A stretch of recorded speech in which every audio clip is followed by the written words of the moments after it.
time to reset our spotlight priorities. We're going to go through a spotlight tier list in Marvel Snap. Which ones should you be saving for? Can't misses, etc. We're going to go all the way through the rest of October, all of November, and December. We're going to look ahead to how you should plan your spotlight caches. Let's dive in. At the time of recording this, we're at the week of Man-Thing, and we've got a number of hot cards coming up with Black Knight, Nico, Werewolf by Night to finish out October. I want to shore up some of these spotlights because some of them I think are absolute must grabs. Then in November, we get some additional spotlights. Our recently nerfed Alioth, we've got some feelings about that. If you didn't see the video from the other day, please go check that out. Some strong opinions there. Then we've got Gladiator, Annihilus, Martyr, and then jumping into December, we get the Blob, Firestar, Havoc, and Selene, which all seem to be Series 5. And as a reminder for what some of these cards are going to do, in case you don't know, Gladiator is a Series 5, so is Annihilus. Martyr's Series 4. Gladiator, on reveal, add a card from your opponent's deck to their side on this location as less power than yours, you destroy it. Annihilus, on reveal, your cards with 0 or less power, switch sides, destroy those that can't. This is going to be a huge add for junk decks and Man-Thing. I think it's going to make Man-Thing even stronger. Martyr, the 1 Series 4, in the entire 2 months of November and December, at the end of the game, move to a location that loses you the game if possible. Weird card, but it's cheap, it's got some points, so maybe it keeps it where you fill up the deck and it's fine. December, Blob, on reveal, merge your deck into this. Look, I want to say this up front, like this seems an ongoing, it can't be moved. This seems very RNG related. Like it's nice that whatever 3 cards are left over, but what if they're like your smallest cards? Like why would you ever play this one? Maybe if you have a giant deck card, like it's just a bunch of things that are really big, I could see this maybe. Firestar on, I mean, hella, you know, like throw it in there, I guess, right? Firestar, on reveal, each card you played last turn gains the card's power. I think this is going to be something where it's like if you play a lot of cards on 5, then it makes sense. But if you don't do that, okay, like I can see this pairing up with Mysterio, Hitmonkey, stuff like that. Havoc. After each turn, you lose 1 max energy, and this gains +3 power. We're going to change our ranking on this one based on some conversations we've had with how I think this could fit into some things. I think it could be a very annoying strong card. Selene, on reveal, afflict your lowest power card in each player's hand with -3 power. And Selene is a -1 power. So again, very interesting card. So let's jump into the tier rankings here. We have multiple rankings: easy skip, good niche, solid, and must save for. So we'll start at the bottom. Man-Thing, I said it before, I haven't changed this. You should not use your spotlights on Man-Thing. Even for the variants, just you shouldn't. If you want them that bad, get tokens. I just don't think it's a card worthwhile. The next Alioth spotlight on November 6th, I am still saying skip. Look, I think this is a strong card. A lot of people are still going to play it at 6-0. Even though I gave my opinions on the nerf, I think it's a little bit ridiculous, but he still serves a decent purpose in game. Negasonic, no. Null has been in a million of these things. At this point, you should have them if you're looking to pull. So this is a skip for me no matter what. Martyr, Series 4. Obviously, Spider-Man 2099. I'm hiding here, but I think this is another one where it's just like, it's Series 4. Martyr is sort of a weird card. 1/4. It's nice to potentially play late to fill a lane. That could be fine, but it's not going to do anything that really, like, I think changes a bunch of stuff. Yeah, fill meta. Yes, we're playing in one of those. I think it's great, but the other 2 cards, I still think Spider-Man 2099 is just not doing what he should. And then Jean Grey, sort of the same thing. I just don't see myself wanting to pull for those or advising anybody to. Next up, we've got good niche. Talked about Annihilus already. This is the November 20th one. I'm still, even though I'm not a junk player, I absolutely am going to get this card. I am 100% going to pull for these spotlights, but I'm a content creator and I believe it's very niche. So if you're not really into that archetype, then I would highly recommend maybe passing on it. Doc and an X23 are both fantastic cards. I think they're good to have, but I mean, I don't know that I'd absolutely pull for those in a week like this. If you really need X23 and you're a destroy player and you don't have Dokken, I could see you wanting to pull this week. And then if you get Annihilus, it's sort of like, well, okay, whatever. I was going for these other 2. Under those circumstances, I would say, yeah, go ahead and pull. Otherwise, I think unless you're really looking to focus in on the junk types or play a card like Annihilus paired up with Man-Thing, etc., I don't think I would do that.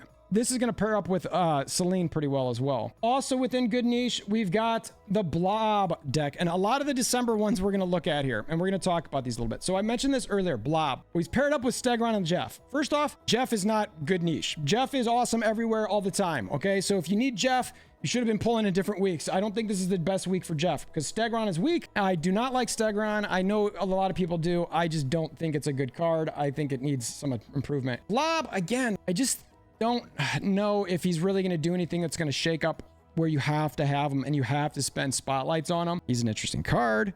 Yes, if hella you got a bunch of cards in your deck that are high. But what if it's the small cards and playing this gets you to like 6, 7? Okay, like why am I playing this card? Why am I not playing America Chavez or anything different? You know what I mean? So that's where I'm like, okay. I mean, do you have other cards you could potentially play? Yeah, sure. So we'll see how this plays out. I don't think it's gonna be a bad card.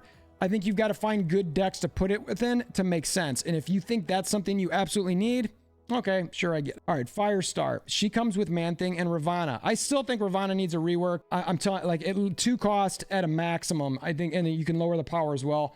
She's just too clunky at 3. I've been saying it since she was originally released. Doesn't make any sense to me. Man-Thing. I mean, by this time, if you don't have Man-Thing and you maybe have a Nihilus, this might make sense to go get Man-Thing. But Firestar is a card, like I said, it's sort of niche where it's like, well, you've got to be able to play. I mean, you're only getting 3 power to the cards you played last turn. Well, to me, I'm like, I want Elsa. Like, why would I not have an Elsa and fill things in and move them around and do stuff along that? Whereas Firestar only does that for the amount of cards you played in the previous turn. But again, if you're playing something like maybe Squirrel Girl, or maybe you're playing with Mysterio, I could see that being pretty strong. That's a lot of power. Oh, but wait a minute. Let's go back for a second here. Firestar, you played last turn. So Squirrel Girl doesn't make any sense, actually. Mysterio does because you technically play those clones, but none of the other things that add cards to the board make sense. So the only reason you'd want to do this is if you play a bunch of cards on turn 5, which honestly, that is sort of meta now. I'd love this card right now. In December, we'll see if it's still sort of lingering. So I'm going to say it's good niche. It's got some high-end potential, though. We'll see. I think this, well, I mean, you don't want to give it a 4 because then it's like, it gives it 4 points. That's too much. So I get why it's a 6-3. I'm not sure how much people are going to love that one. All right, so Celine. We talked about this. She's a -1. You're going to impact you and your opponent's cards with -3 power. So why do you want to do that? Why would you want to do that? Well, your opponent, great. But with Annihilus, again in November, I think this is fantastic because you put this out there and it gets destroyed or gets thrown over. Put this with your hood, it gets destroyed, it gets thrown over. I think all of that is fantastic. I mean, and you're hurting your opponent at the same time. And again, it's the lowest power card in each person's hand. So depending how that works out, I think that's fantastic. You know, maybe you throw a Widow's Bite over there, then you put a Selene on. I mean, you combine it maybe on turn 3. That's pretty nasty. I would love to do that to somebody now. That Widow's Bite's not just a -1. It's a, what, -4, right? Was that -3? Yeah, it's a -4. Like, that hurts. That hurts bad. Selene with Widow, all right, and Annihilus? Okay, we're talking some serious damage on the board, and that's what I'd be looking for. Now, Lady Deathstrike, God, I wish there was a way that you could not sometimes attack your opponent, because then it's like, well, I don't want to take away any of their negative stuff. I want to leave that alone. So, but she is sort of like surfacing a little bit with some of the stuff that's going on, especially with the Elsa Phils, Luke Cages, because Lady Deathstrike takes all that stuff out. So I actually think that this could be something that raises up all my rankings. Right now, you know what? Even as I'm sitting here talking to you, I could see this in solid at a minimum. Save 4? Oh, man, maybe, honestly. I could see this moving up for sure. I'm convincing myself as I'm literally talking to you right here. And then Black Knight, I think, is just actually another good card. So if you skip the Black Knight for some reason, or you don't really need it, this might be a good week to pull. You wait until this week. You're like, you know what? I don't really need Black Knight. I'm going to wait till this week. I think that's fairly reasonable. And then this week moves way up. And I think that's what you're going to see with this one is it's going to move up in the rankings as we go over time. Havoc. All right. Havoc, Nico, and Legion. We'll get to Nico in a second. Legion, fantastic card. It's a great card, period. Havoc. I made a comment last time. I was like, well, it's a card. It's a card. And I didn't love it. I was like, this doesn't make any sense to me. But having talked about it with my community a little bit, Discord link in the description below. Come chat, love to theory craft, all that sort of thing. Havoc could be very, very interesting with, say, Viper. I mean, again, you can't really play this, I mean, right away. I mean, you can play this on 2 and then Viper on 3, but and then you throw it over to your opponent. Your opponent, if I understand the way this card works, I think it's basically you're locked in at 2. And the reason I say that is I'm expecting Havoc to be cumulative because it says after each turn. And again, this could change over time, but Havoc, after each turn, you lose 1 max energy and this gains +5. So when I look at that, so if you played on 2, turn 3 equals 2 energy -1. After each turn, you lose 1 max energy. So on turn 4, you would lose 2. On turn 5, you would lose 3. On turn 4 or 6, you would lose 4.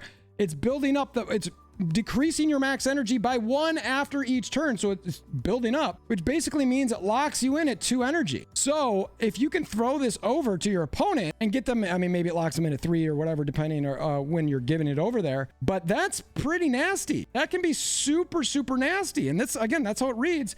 So for me, it's like, oh, okay. Well, hold on a second. So maybe this plays in with some of those junk decks. Maybe it goes in with that Viper where you're going, all right, have fun with this. And then you know what? You also play in your card in case you get it in early. And I didn't do the math behind it, but you put it in Shang. Say you get it over there really early. And if it gets too big, you Shang it. On turn 6, it's like, all right, well, that card didn't do anything for you except for restrict you. So I went from easy skip to this one to, I think it's definitely kind of a good niche card. All right, so solid. First up, Black Knight. It's just, I think the ability to get a 4 cost, say 420 card. I think that it's discarding Infinite with your Sif. I think it just makes, I mean, that's a great, great card to have. I think it's fantastic.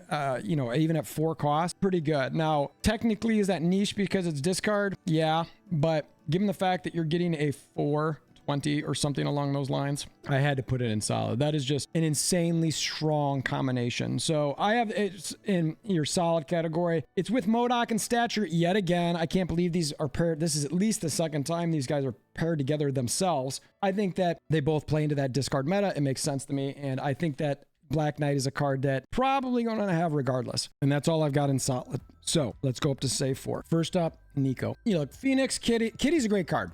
Period. That's obviously not updated. It's a 1-0. But Phoenix Force doesn't really get much play, but it's an okay card with certain deck types. I think while Nico is very RNG based on which spell you'll have, the spells that she does have, generally speaking, are all very good. And I think they will fit in a number of different archetypes. And I think you're going to want to have this card. I think she's low cost, power's not too high. I think this is one of the better cards introduced to the game as far as not needing OTA changes later. It just seems and feels like a card that's going to be really solid for a lot of different deck types. I think that Nico Minoru, especially with stuff that's going on with Elsa, the combinations are going to be nuts. And speaking of the combinations, I think Werewolf by Night is going to be a perfect card to pair her up with. I think the fact that you could get this card to move on reveal, it's just fantastic. I think you get Werewolf by Night out there, you put her out there. I'm going to definitely cover Nico in a number of different videos. I just think that she's going to be a really, really solid card. So Werewolf by Night,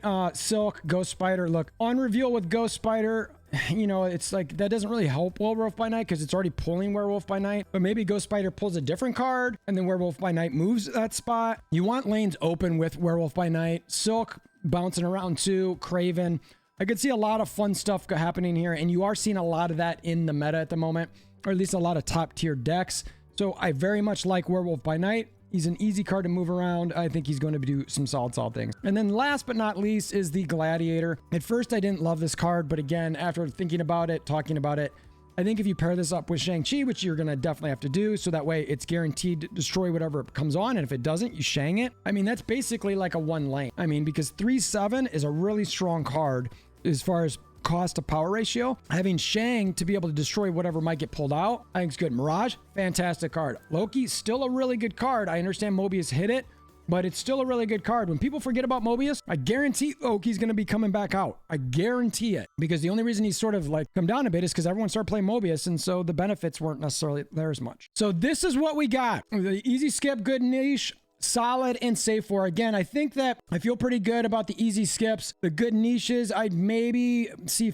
I'm Celine moving up. Havoc, I still think is good niche too much because you need to be able to play in that Viper type deck. Otherwise, I'm not playing that card. I don't know why I would. Celine, though, yes, good niche, but it is a really good, strong card. I mean, that could fit in a number of different niches, which to me thinks it could go up to solid, especially when you've got a card like Black Knight up in solid. But I mean, look, 420. I mean, there's multiple things there we could talk about. And then these save 4s, I think these are can't miss cards. I just do.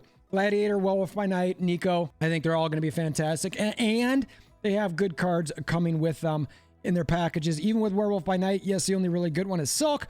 And Nico, it's Kitty, Gladiator, it's all of them.